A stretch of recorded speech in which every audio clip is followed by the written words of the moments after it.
umpisa. Alright, umpisa tayo ngayon sa ating sasabihin ngayon tungkol sa ating VP Sara.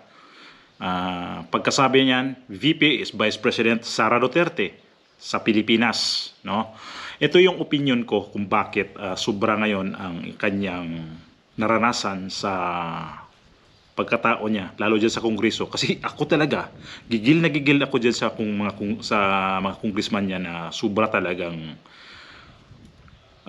sabihin man na pangpolitika naman talaga. Ano ba nakikita natin ngayon sa Pilipinas? Ako, ulitin ko, lumabas ako dito sa aking vlog na baka sabihin na naman, ay bayad yan. Ako hindi ko kilalang tao dito. Hindi ako kilalang tao dito. Ordinaryong OFW po ako. Pero naglakas loob ako na lumabas dito sa mga nakikita kong problema kasi sobra-sobra na talagang problema sa atin sa Pilipinas. Ang daming dapat tugunan ng pansin, pero hindi yan pinapansin ngayon sa gobyerno natin. Lalo na sa mga congressman. Kasi ang pinairal na ngayon ay puro politika na. Nalalapit na lang ng filing ng candidacy, ayan na. Ito yung ginawang puhunan ngayon nila si Sara Duterte, ang ating Vice President. Bakit ko nasabi ginawang puhunan to ang Sara Duterte na Vice President natin ngayon? Unang-una, pansinin nyo, itong mga congressman na sobrang pang-atake sa ating Vice President, ito yung tatakbo sa sunod eleksyon, hindi na pwede mag-kongreso sila eh. Tatakbo sila ng higher position. O anong posisyon takbo nila. Pero karamihan ito, tatakbo to sila ng mas mataas na posisyon. Saan sila pupunta? Senador. Ginawa nila to, ulitin ko, ginawa nilang puhunan si Sara Duterte para sabihin sila na mas magaling sila. Magaling na mga tao to. Kaya pipiliin natin to. Nakuha niyo ba yung ibig sabihin? Ginawa nilang puhunan ang Vice Presidente para pag makita mga sa taong bayan sa itong ginagawa ngayon ng investigasyon, tanong nila sa Kongreso na hindi pinapansin ng VP, sabihin sa mga sinisiraan, sabihin na lang, bakit tinatanong yan si Sara, di sinasagot? May sagot na nga manood kayo sa mga balita, pakinggan nyo yung mga sinasabi sa COA, sa Commission on Audit. Nandoon. Itong huli, hindi pa nakapag-submit ang OVP ng mga report. Pero yung the past year, bago po si VP, mayroon sila doon. Anong sabi ng COA? Ang hirap kasi sa atin, hindi tayo nakikinig ng balita din, hindi tayo nanonood ng balita. Kaya nanood tayo sa ibang vlogs, na ano tayo sa nabudol na naman tayo. Ang natin, ididikdik natin yung Vice Presidente na hindi sinasagot nandun na, may sagot nga ang COA. Kaya lang, manood tayo ng mainstream media, chap ang video. Now, balikan natin ito mga congressman na gustong tumakbo sa pagkasenador. Ito si Castro, yung babaeng nag-antay na lang kung kailan to ikulong. Tatakbo ng senador yan. Anong magiging yan? Anong magiging papilan naman niya ngayon pag nakulong halimbawa yan bago mag-eleksyon? Actually, hindi pa yan makukulong Kasi hawak ng speaker ngayon ang Kongreso. Paano makukulong? Kung ibang yan, speaker yan, hindi nahuli na yan dyan. Wala na yan dyan si Castro na yan. May kaso nga Ewan ko lang, ganun kabagal ang kaso niya na may may hatol na hindi lang. Ewan ko, ba't nandyan pa yan? Di ko maintindihan talagang gobyerno sa atin. Ito pa, ginawa ng ilang sangkalan itong Vice Presidente para pag nila, gusto nilang tatakbo ng senador para sa, yan ang nila, pamasahe nila na tatakbo ng senador. Kunyari, gigisahin na itong Vice President natin, gigisahin natin to para ito yung gawin itong sangkalan to para tatakbo tayo ng senador para mga tao paniwala, ang galing natin. May mga tao naman sila nakikita dyan lagi na Vice President ang inuumbag, ginujumbag. Boto din, boto. Sige, baluta, hanapin ko nga si Castro. Subukan nyo ipapanalo yan pag sa Senado. Lalo tayong ididiin sa kahirapan. Wag na nating wag na nating ulitin pa yung nakaraang eleksyon nga. Marunong na tayong pumili. Kada 3 taon mayroon tayong eleksyon dumaan, tapos ito iboto natin mga to. Ito, Kami mga OFW, una kami sa ano, una kami buboto. Before ng eleksyon sa Pilipinas, una na kami ng mga ilang buwan bago mag-eleksyon sa Pilipinas.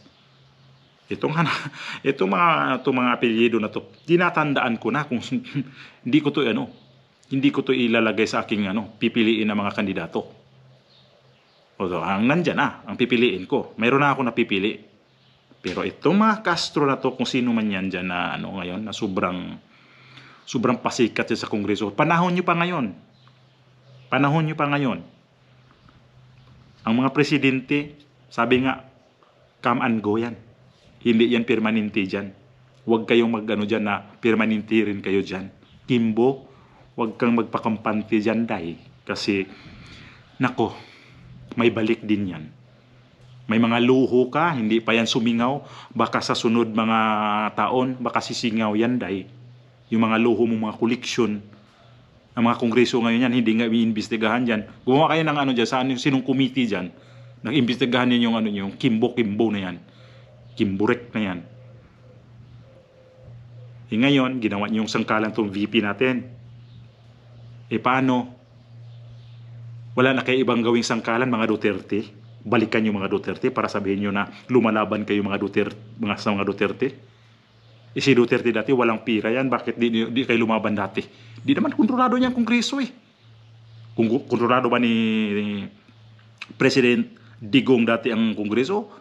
Nakagaya ngayon, pagkakontrol niya, mga budget niyan, bawasan. Panahon ni Leni Robredo, na may nagbabalak na i-impeach. Anong sabi ni Digong? Guys, stop it. Stop it. Kung sa ngayon yan, may pahapyaw-hapyaw pa pag-interviewin. Ay nako. Huwag na papahapyaw. Pahapyaw kasi pag may nasundot-sundot, ganyan natin gagawin. Pinsan, insan, gawin natin yan. Hindi maudyukan yan. Sige, impeach nyo. Gumawa kayo dyan, investigasyon lalang investigasyon. Itong 2025, pag may nanalo nito na, siyempre, majority ang mananalo dyan. Alam na natin yan Kasi ang majority ngayon, administrasyon, nandyan sa kanila yung tawag na makinaryas Makinaryas na marami silang pwedeng gawin. Di siyempre ang mananalo sa kanilang mga tao. Kaya kanya-kanyang dapo na nga ngayon Matagal pang eleksyon. Kanya-kanyang dapo. Ang PDP laban ngayon, nipis na nipis. Pero itong administrasyon ngayon, kakapal.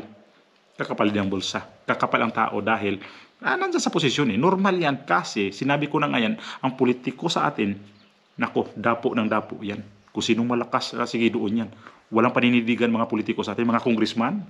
Bihirang congressman siguro ngayon na may mga dyan, magandang hangarin talaga. Kung totoo kayong congressman dyan, makampante kayo sa sweldo nyo. Huwag na kayong maghangad pa na sobra-sobra pa. Kasi ang mga tao ngayon, alam na kung anong trabaho nyo. Gumawa kayo ng batas. Tagagawa kayo ng batas. Hindi yung gagawa kayo ng pera. Tapos, kasi ang focus kasi ngayon dito sa Kongreso kay Sara Duterte. Bakit kamo? Etong mga congressman gusto nilang tatakbo ng mas mataas na posisyon. Kaya ginawa nilang puhunan to si VP Sara. Yung huli kong vlog nga yung binisita ni VP Sara former VP Leni Robredo. Ang dami nag-react. Ba't kayo nagre-react? Ba't tayo magre-react ng gusto ng gano'n? Parang kulang na lang, parang manuntok kayo. Nag-usap lang yung dalawang ali Di ba may lumalabas na ng mga istorya-istorya na may nakaplano talaga. May nag-imbita. Mayroon Pero noong time na yon, nanilabas ko yung video na yon, kaya nga sabi ko, binisita. Kasi yun ang natin sa news, sa live, sa mainstream media, yun galing, kinuha ko. Kaya lang may nag-react. Ang daming nag-react. Huwag tayo mag-react. Kasi, mag-react tayo, yung tamang react. Huwag naman yung parang yung iba, kulang na lang talaga. Susunugin ako. Lang naman na din ako doon. Nagsabi lang naman ako. Huwag tayo magalit. Hirap kasi sa atin, nagagalit tayo Nabira naman kayo May napag-usapan sila. Hindi natin alam. Sinabi ko yun. Sinabi ko rin, Aguila ng Mindanao, At saka pumunta dito sa yung bulkan ng Bicol, hindi ko sinabing bulkan ng Naga. Shout out dyan sa nag-comment doon. Hanapin nyo sa aking comment section doon. Meron nagsabi sa akin, kailan nalipat ang bulkan ng bulkan Mayon sa Naga? Bicol lang sinabi ko. Excuse me. Sorry kung nagkamali man yung banggit ko, pero ni-review ko yung video ko. Hindi ko sinabi na Naga ang Mayon Volcano. Ang Agila, siyempre sa Mindanao yan. Sa Davao. Nandoon. So ngayon nga, sabi ko, hindi ko sinabi yun na sureball na magsama sa politika itong dalawang ali.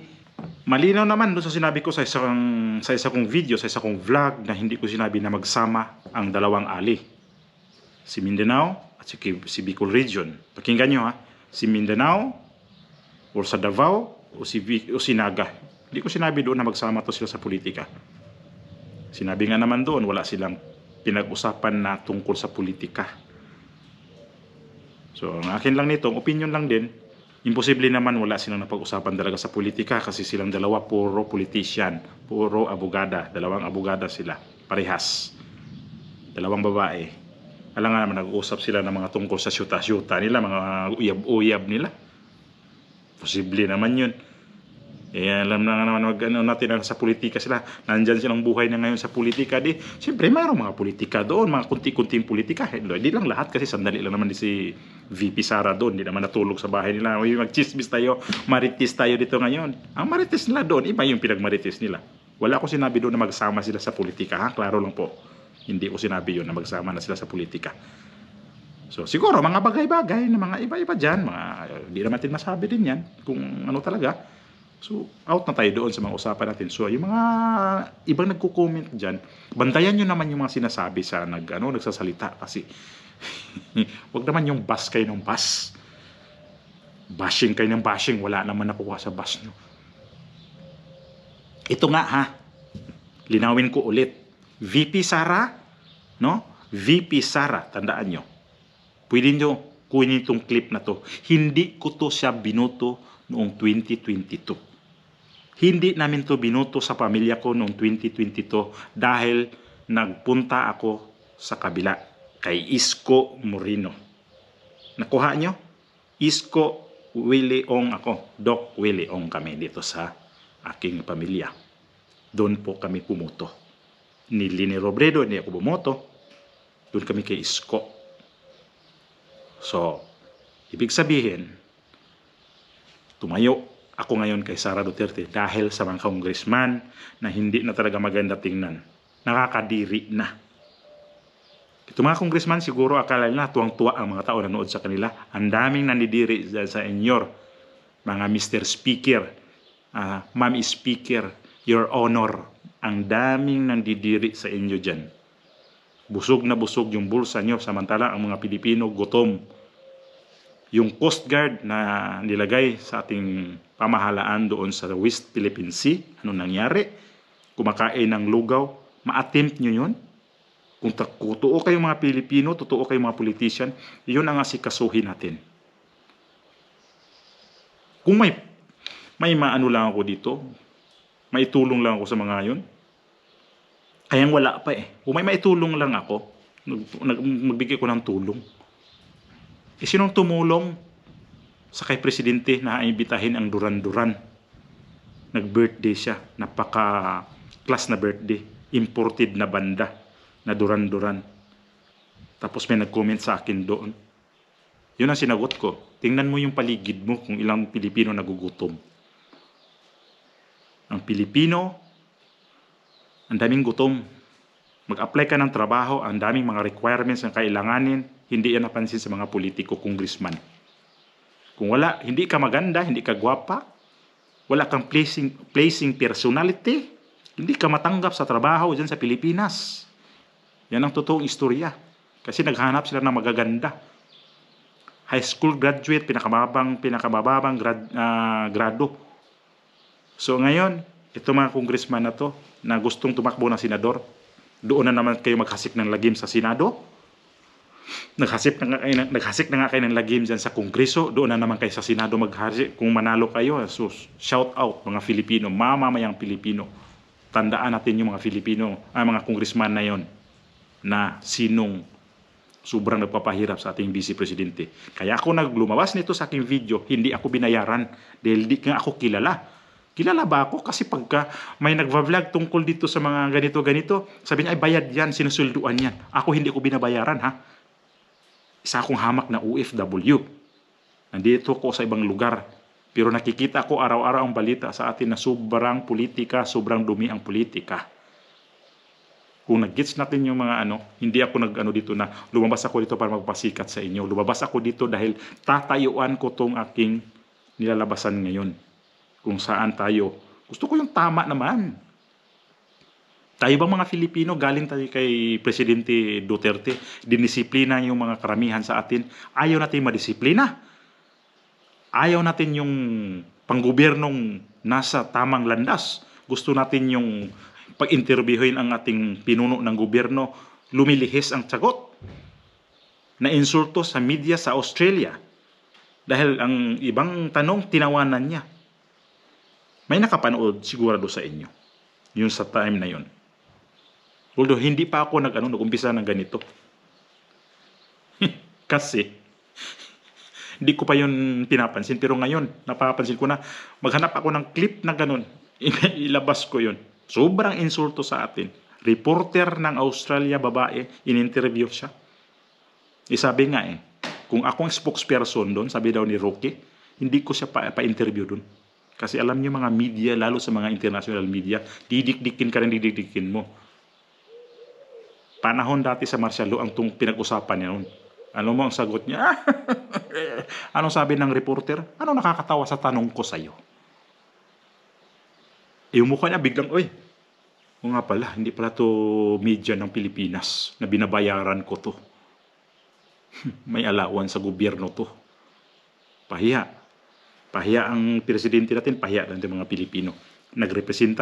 Representante sa ating gobyerno doon, presidente mismo, pag-interview doon, tinawanan yung reporter ng Hindi ko lang sigurado kung anong network yun. Australia Broadcasting Company, Corporation, o basta nga gano'n. Nakakadismaya yun.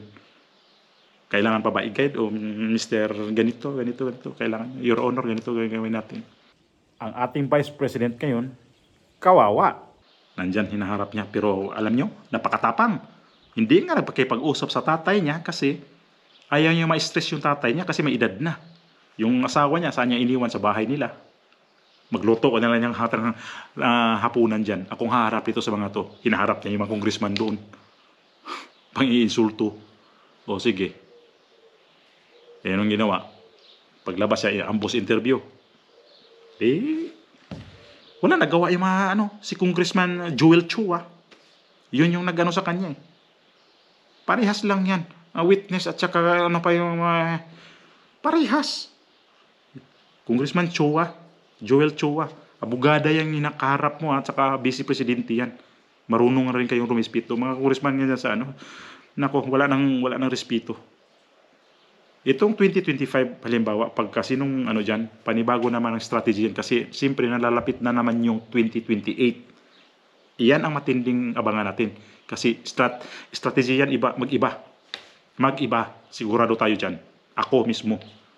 Kaya kami mga OFW na dito sa ibang bansa na nakatingin sa ating gobyerno ngayon, hindi maganda pamamalakad. May kwento lang ako dyan sa inyo sa sunod siguro. Ikwento ko na itong bansa na dito ako nagtatrabaho, ang mga Duterte kilala. Kilalang tao ang mga Duterte dito. Kilala rin mga Marcos, siyempre patagal sila sa gobyerno. Pero iba ang pagkakilala na kay Duterte. Iba. Totoong tao sila. Mga malalaking businessman dito nagsabi niyan. Pero pahapiyaw ko lang to. Sa sunod, yan ang ko sa inyo. Sasabihin sa inyo na nanood sa aking mga vlog. Umpisa pa lang ako na lumabas dito sa aking mga vlog. Umpisa pa lang isang linggo pa lang ako nag-umpisa dito. Lumabas ako nito, nagpatalsik-talsik sa laway dito sa ating gobyerno. Matalsik na tagalaway ko nagsasalita dito So, bantayan natin 2025 at saka ating BP Sara ngayon. Talagang ginigipit ng husto sa Kongreso para magiging puhunan nila sa ibang political ambisyon.